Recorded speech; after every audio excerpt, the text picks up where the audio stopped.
Hello everyone, welcome to class 11th Computer Science series. This is part B of chapter 1, which is computer system, and the subtopics will be from 1.3, that is computer memory, to 1.4, which is data transfer between memory and CPU. So let's begin with this first subtopic of part B, that is 1.3, computer memory. First question is, what is memory? What is this memory?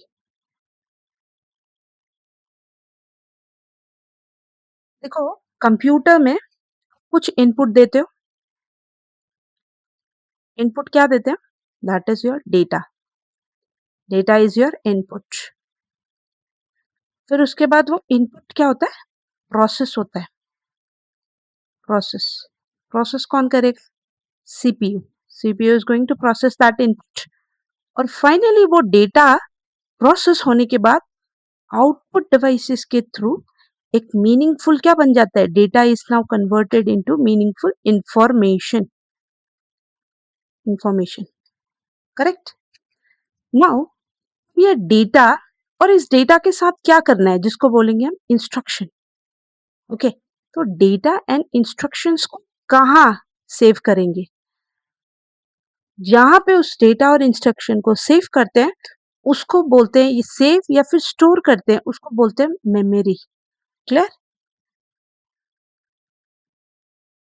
और what are data? Data are your raw facts and figure.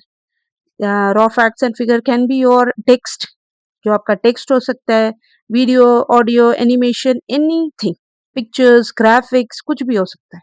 उसको फिर आप उस data के साथ आपको जो भी काम करना है उसको प्रोसेसर, सीपीयू प्रोसेस करने के बाद आउटपुट में मीनिंगफुल इंफॉर्मेशन आपको प्रोवाइड करता है। क्लियर? तो आ जाते हैं different types of memory. First is your primary memory, जिसको कि हम मेन मेमोरी भी बोलते हैं। ओके, और दूसरा है आपका सेकेंडरी मेमोरी, स्टोरेज, जो कि आपका स्टोरेज डिवाइसेस के थ्रू प्रोवाइडेड होता है। इसको परमानेंट मेमोरी भी बोलते हैं। क्लियर?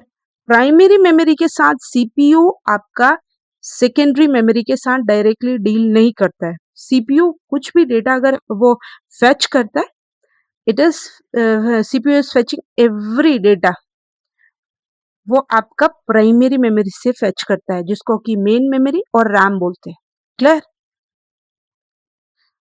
अब आ जाते हैं प्राइमरी मेमोरी का के बारे में थोड़ा देखते हैं। ये प्राइमरी मेमोरी को ही आप मेन मेमोरी भी बोलते हो, प्राइमरी मेमोरी को ही हम मेन मेमोरी बोलते हैं। क्लियर? यही वर्किंग मेमोरी होती है। वर्किंग मेमोरी मतलब CPU is directly dealing with this memory, that's why it is known as your working memory. Processing used during processing, cpu fetch all data and instructions from your primary memory. Clear?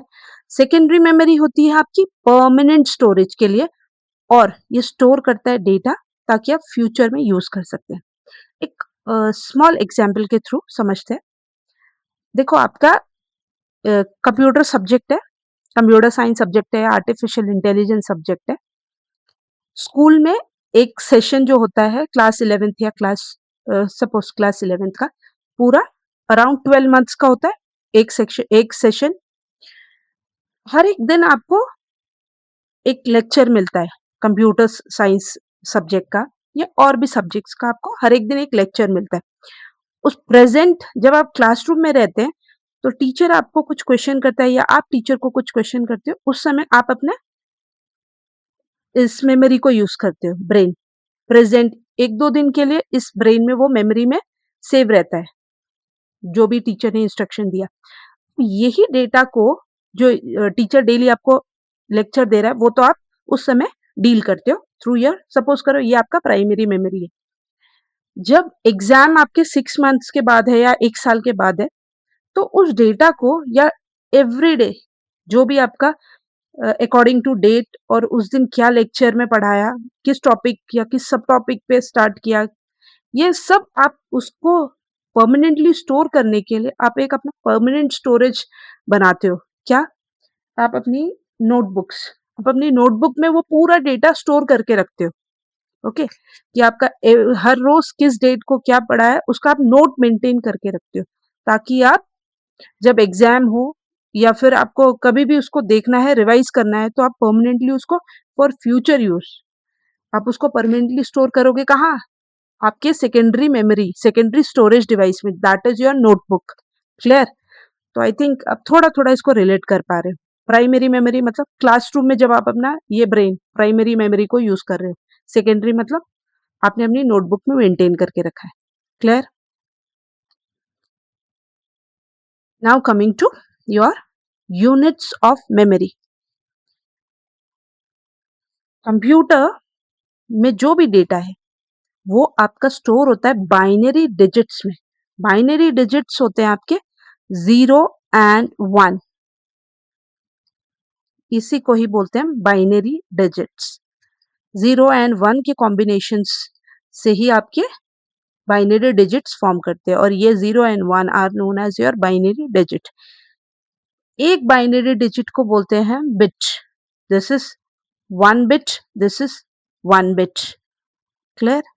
और combination of 0 and 1 means 0 and 1 together are called as binary digit। Binary मतलब दो होता है ना, तो 0 and 1 binary digits है। Bits combine होते हैं, बहुत सारे बिट्स, 0 1 0 0 0 1 1 0, इसी के ही इन बिट्स के कॉम्बिनेशन से फॉर्म होता है आपका large unit of memory. Bit is the smallest, bit आपका सबसे स्मॉलेस्ट यूनिट ऑफ मेमोरी होता है। जैसे ये स्मॉलेस्ट यूनिट की बात करें तो बिट है, bit is 1 binary digit, either 0 or 1। Nibble होता है आपका 4 बिट्स, एग्जाम्पल 0 1 0, ये भी आपका निब्बल है। 4 times 0, this is also a nibble। 4 times 1, 1 2 3 4, 4 1, this is also a nibble। Then 0 0 0 1, this is also a nibble, means combination of your 0 and 1। 4 bits, कोई भी combination हो सकता है वो 4 बिट्स में, that is your nibble. Then coming to byte, 8 bits. 8 bits मतलब 2 nibbles is your byte. 8 bits count करो, 1 2 3 4 5 6 7 8, 8 bits.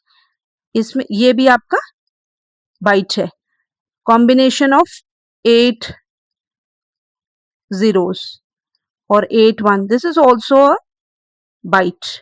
Okay, 4 5 6 7 8, anything, any combination, but the bits should be 8। 8 bits is equal to 1 byte, and 1 byte is equal to 2 nibbles।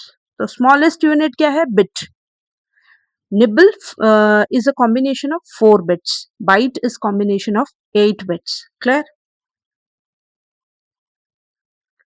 now ये आपका small unit, थोड़ा large मेरी unit की ओर जाते हैं।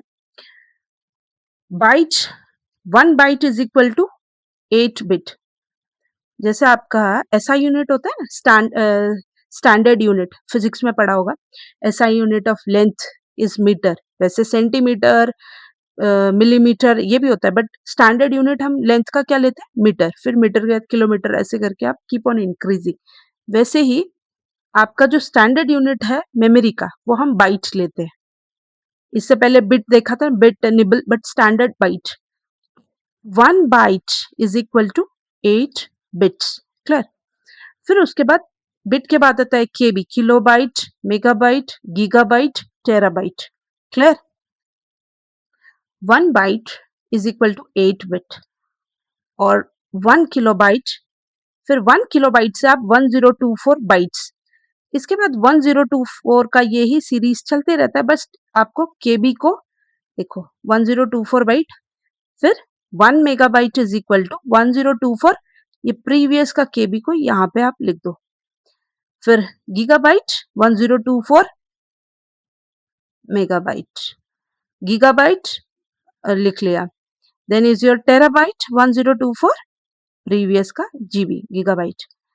एक चीज ध्यान रखना, बाइट को आप कैपिटल बी से ही रिप्रेजेंट कर सकते हो। ये बी लिखा तो दैट इज रॉन्ग। किलोबाइट को स्मॉल के बी या फिर कैपिटल के स्मॉल बी या फिर स्मॉल के कैपिटल बी, ये ऐसे नहीं लिखते हैं। It is totally wrong. ये इस टाइप से नहीं लिख सकते।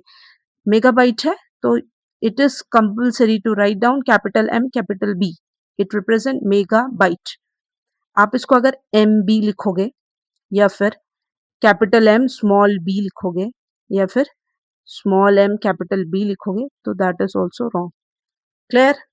तो इस नोटेशन ध्यान रखना है। जैसे सीपीयू को आप capital C P U, this is correct.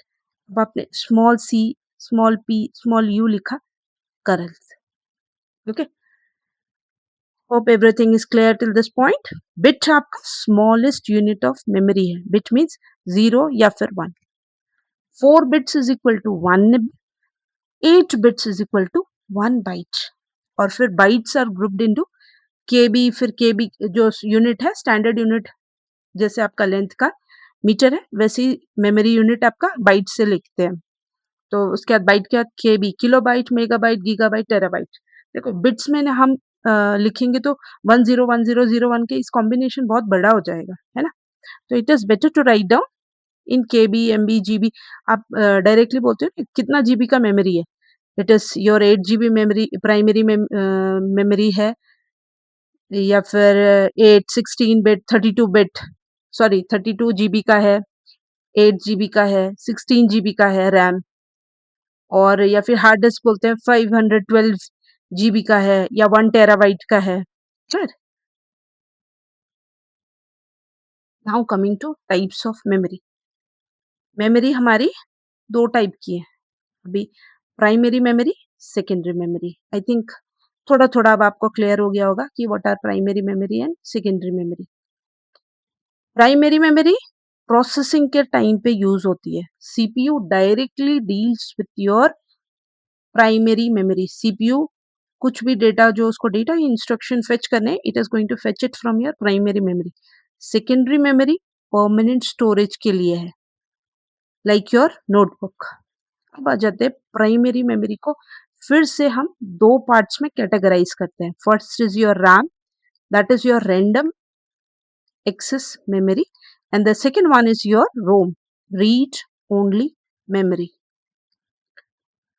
नाम से आप थोड़ा बहुत आइडिया लगा सकते हैं। RAM, randomly you are accessing a memory, that is your RAM, random access memory. Read only memory मतलब मेमोरी को सिर्फ रीड करते हैं।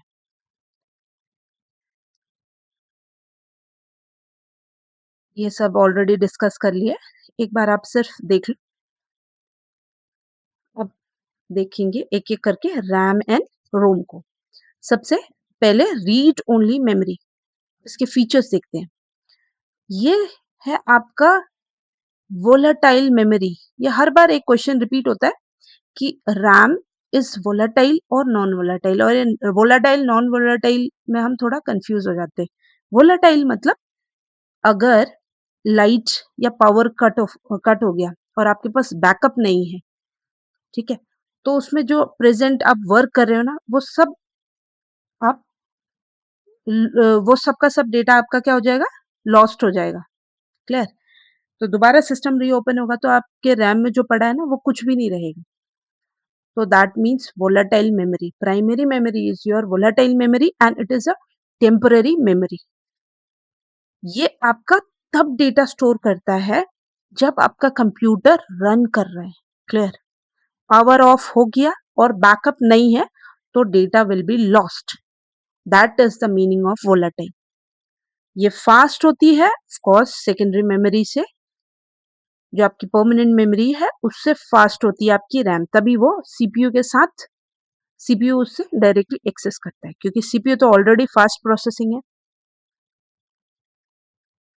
और इसी को ही हम रैम को ही प्राइमरी मेमोरी बोलते हैं और रैम को ही कंप्यूटर की वर्किंग मेमोरी भी बोलते हैं। Clear? Now coming to ROM, read only memory. सबसे पहले ये आपका जैसे RAM is volatile, ROM is your non volatile memory. मतलब light off power cut, backup नहीं है तो भी डेटा जैसा है वैसा का वैसा उस चिप में जो स्टोर डेटा है वो वैसा ही रहेगा।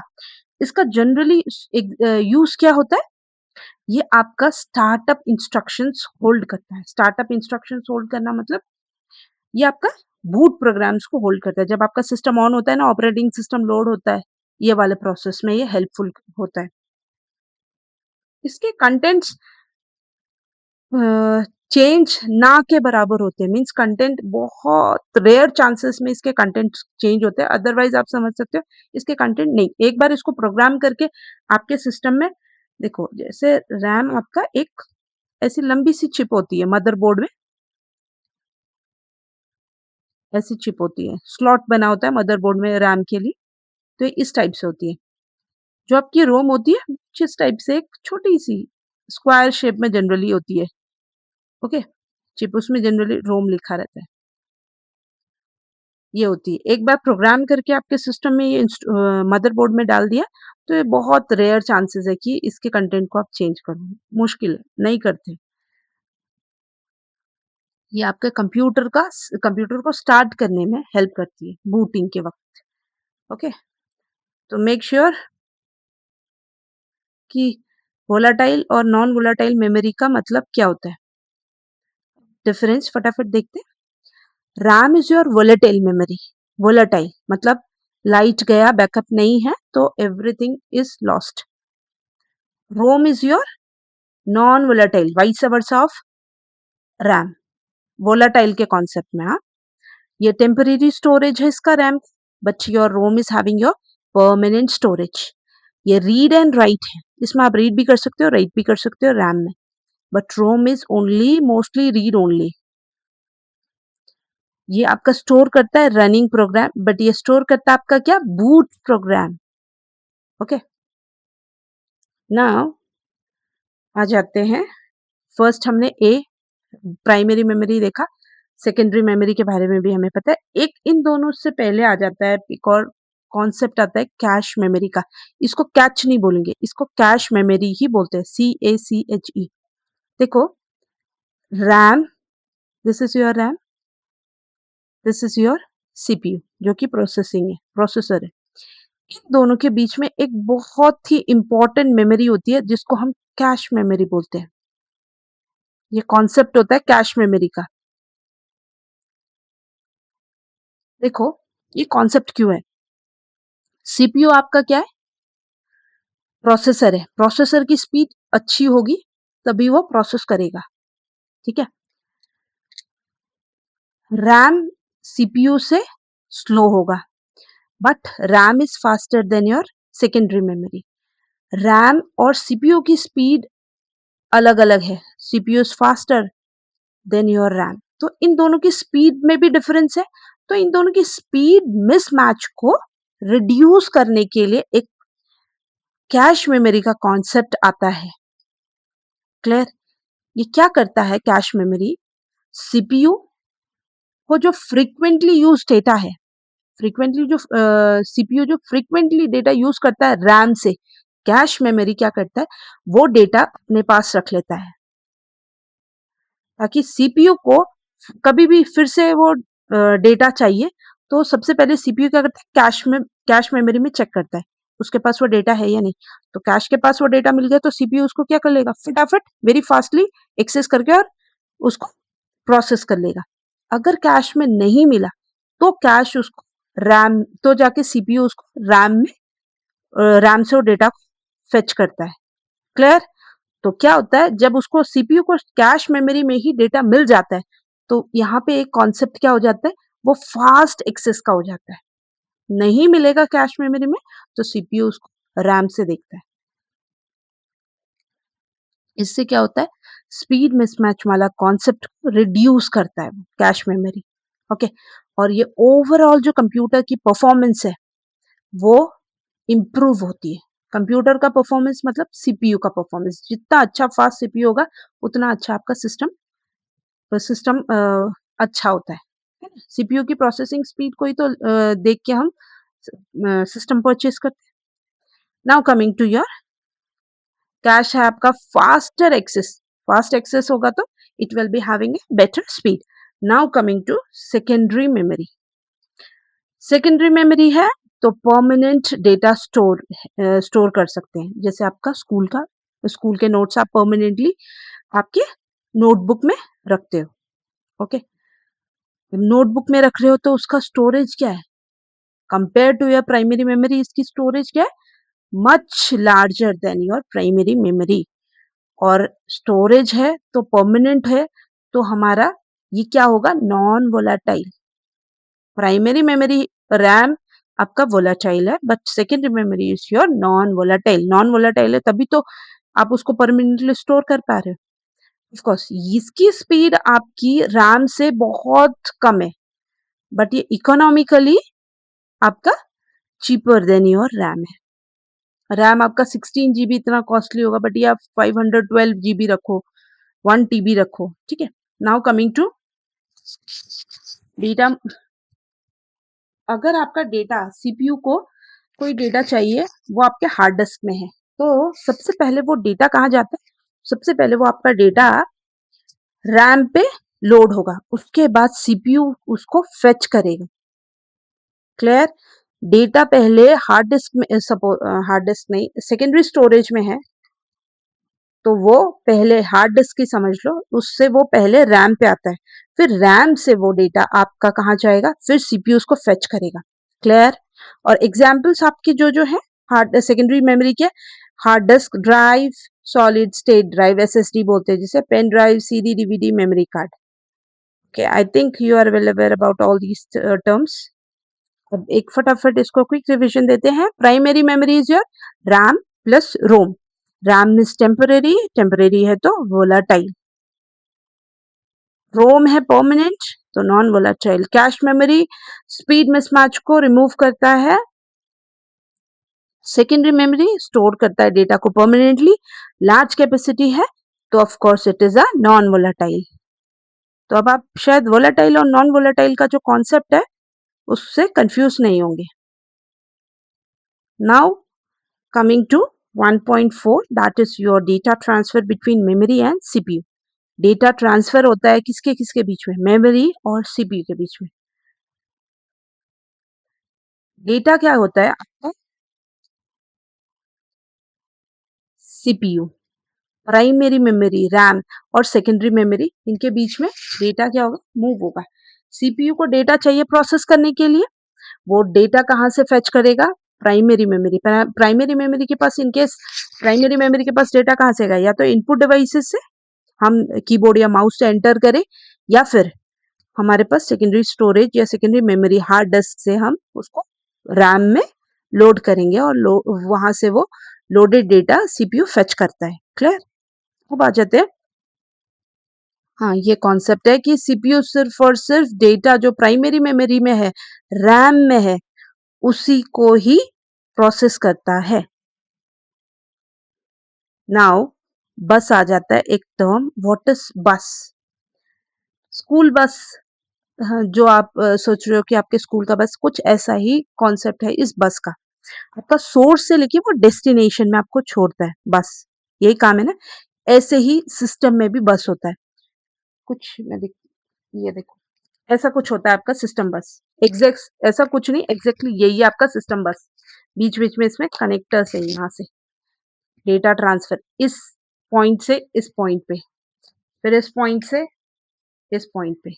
Okay, this is this is the bus. ये वायर्स का कॉम्बिनेशन है, सेट्स ऑफ वायर जो कि ट्रांसफर करते हैं आपका डेटा और सिग्नल्स को। ओके, शायद दिख रहा होगा, ये कनेक्शन वाला point, and this is also connection वाला पॉइंट, और ये आपके these are the set of wires यहाँ पे। और ये सब क्या करता है? ये आपका जो बस है, ये क्या करेगा? ट्रांसफर करेगा डेटा सिग्नल, किसमें? कंप्यूटर के अंदर, कंप्यूटर के जितने भी कंपोनेंट्स हैं उनके बीच में। ओके, ये आपका कनेक्ट करेगा CPU, memory and other devices. All these are the components of your computer. Okay, bus क्या है? Communication path of the computer. अब आ जाते हैं हमारे पास टाइप्स ऑफ बसेस क्या है। हमारे पास हर एक सिस्टम में 3 बसेस होती है। First is your data bus name से ही आपको थोड़ा थोड़ा आइडिया लग जाएगा कि किसका क्या काम है. Now first is your data bus. Data bus क्या करता है? डेटा ट्रांसफर के लिए यूजफुल है. डेटा ट्रांसफर के लिए. एड्रेस बस ये आपका मेमोरी एड्रेस को कैरी करेगा. कंट्रोल बस कंट्रोल सिग्नल्स को सेंड करता है. देखो ये एक इस प्रोसेस को देखना. इनपुट डिवाइस या स्टोरेज से रैम में डेटा जाएगा.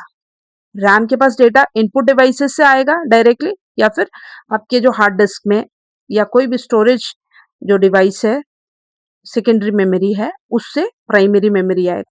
प्राइमरी मेमोरी से सिस्टम बस के through, that can be your database, address bus, control bus, उसके बाद CPU, and then CPU is going to process that one. Clear? Now coming to functions of different buses. देखो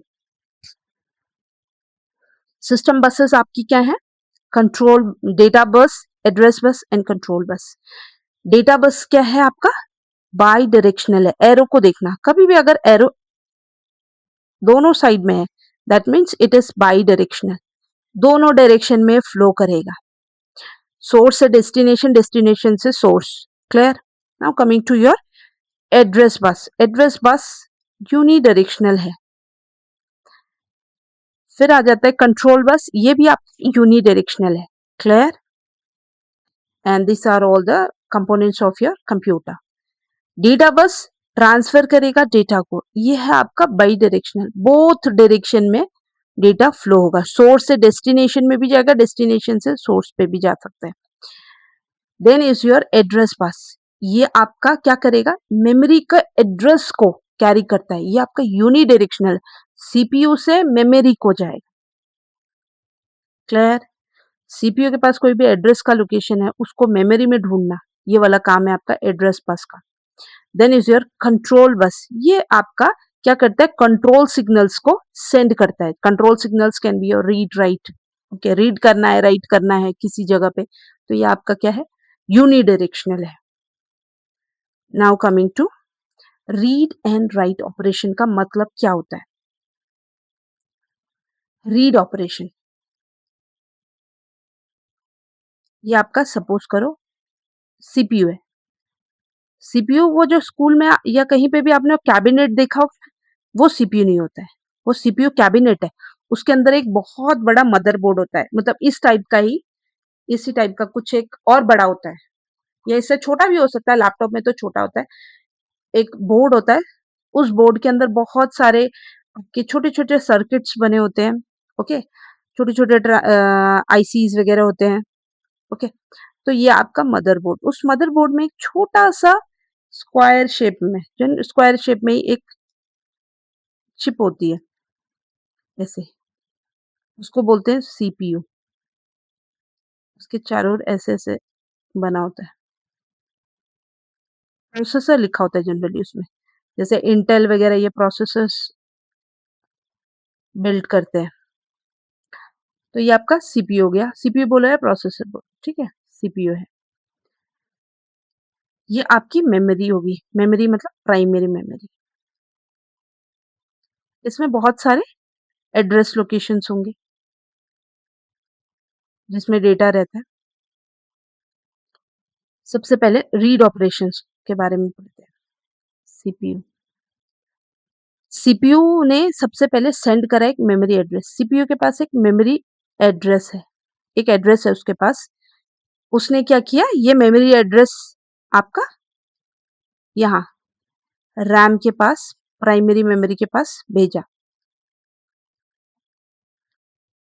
फिर इसके बाद आपका जो मेमोरी है, प्राइमरी मेमोरी, ये सेंड करेगा वो रिक्वायर्ड डेटा को सीपीयू के पास, और सीपीयू उसको रीड करेगा. सब फिर से रिपीट कर रही हूँ. सीपीयू के पास कोई एक आपका मेमोरी एड्रेस है. ओके, सीपीयू के पास एक मेमोरी एड्रेस है. वो चाहता है रैम के पास में वो वाला जो मेमोरी एड्रेस मेरे पास है, ये मेमोरी एड्रेस मेरे पास जो है, सीपीयू के पास जो मेमोरी एड्रेस है, उसको वो रैम के पास देखेगा कि रैम में कौन से जगह पे ये मेमोरी एड्रेस है, और उस मेमोरी एड्रेस पे सपोज करिए 123 है ये कोई मेमोरी एड्रेस. यहाँ पे 123 ये वाला है, ये वाला लोकेशन है 123 वाला, ये वाला है 123. तो इस लोकेशन पे, इस एड्रेस पे जो भी डेटा होगा उसको सीपीयू ये आपका मेमोरी रैम जो है ये सेंड कर देगा सीपीयू को, और सीपीयू उसको फिर रीड करेगा। इसी को रीड ऑपरेशन बोलते हैं। एग्जैक्टली ऐसा ही कुछ होता है राइट ऑपरेशन। सीपीयू सेंड करेगा पहले मेमोरी एड्रेस को, ठीक है। सीपीयू ने सेंड करा मेमोरी एड्रेस रैम को, फिर सीपीयू उस एड्रेस पे क्या करेगा, वो डेटा को राइट करेगा, लिखेगा। ये होता है राइट ऑपरेशन। क्लियर। अब आ जाते हैं एक और टर्म, मेमोरी कंट्रोलर। ये क्या करता है, आपका जो आपका डेटा का मूवमेंट है किसके बीच में, that is between your RAM and CPU, that is between your RAM and CPU. Data का मूवमेंट होता ही आपका रैम और सीपीयू के बीच में। सीपीयू टर्म आ गया तो याद करो, रैम तो आएगा ही आएगा, क्योंकि CPU is fetching the data और instruction from your RAM, not from the secondary devices और input output devices directly. Clear. तो मेमोरी कंट्रोलर क्या करता है, इस मैनेजमेंट को, जो आपका movement of data between your RAM and CPU है, उसको मैनेज करता है कौन, आपका एक मेमोरी कंट्रोलर होता है। क्यों करता है मैनेज, ताकि वो इंश्योर कर सके कि फास्ट एंड एफिशिएंट कम्युनिकेशन हो रहा है या नहीं हो रहा है। क्लियर। सिंपली आपका ट्रैफिक मैनेजर की तरफ वर्क करता है मेमोरी ऑपरेशंस के लिए। Hope everything is clear till this point. Now इसको एक बार फटाफट देखते हैं। डेटा आपका मूव कहाँ करता है, CPU RAM and storage devices में। स्टोरेज डिवाइसेस से पहले रैम में लोड होता है, फिर रैम से सीपीयू तब फैच करता है। सीपीयू डायरेक्टली डेटा या इंस्ट्रक्शंस सेकेंडरी स्टोरेज से नहीं करता है, या इनपुट आउटपुट डिवाइसेस से डायरेक्टली फेच नहीं करता है, रैम से करता है। बस कैरी करते हैं आपके डेटा एंड सिग्नल्स को, फिर योर डेटा बस ट्रांसफर करता है डेटा को, जो कि आपका बाई डायरेक्शनल है। बाई डायरेक्शनल मतलब बोथ डायरेक्शन, मतलब बाई डायरेक्शनल, यहां से यहां भी फ्लो करेगा डेटा, यहां से यहां भी। एड्रेस बस कैरी करते हैं मेमोरी का एड्रेस को। कंट्रोल बस कैरी करता है कंट्रोल सिग्नल्स को, और ये दोनों के दोनों both of them are unidirectional, एक डायरेक्शन को। ओके। देन मेमोरी कंट्रोलर क्या है, आपका एक मैनेजर है, जो कि डेटा ट्रांसफर सीपीयू और मेमोरी, देखो यहाँ पे इसने मेमोरी लिखा है ना, मेमोरी मतलब प्राइमरी मेमोरी, उसके बीच में उसको मैनेज करता है। Clear. I think everything is clear till this point. Now it's 1.5 micro processor. ये वाला part next, this topic will continue in part, this is part B na, so we'll continue in part C. I hope till this point everything is clear, and still if you have any doubts, any queries, do write in the comment section. I am eagerly waiting for your comments, and next we'll continue with part C. Till then, bye bye.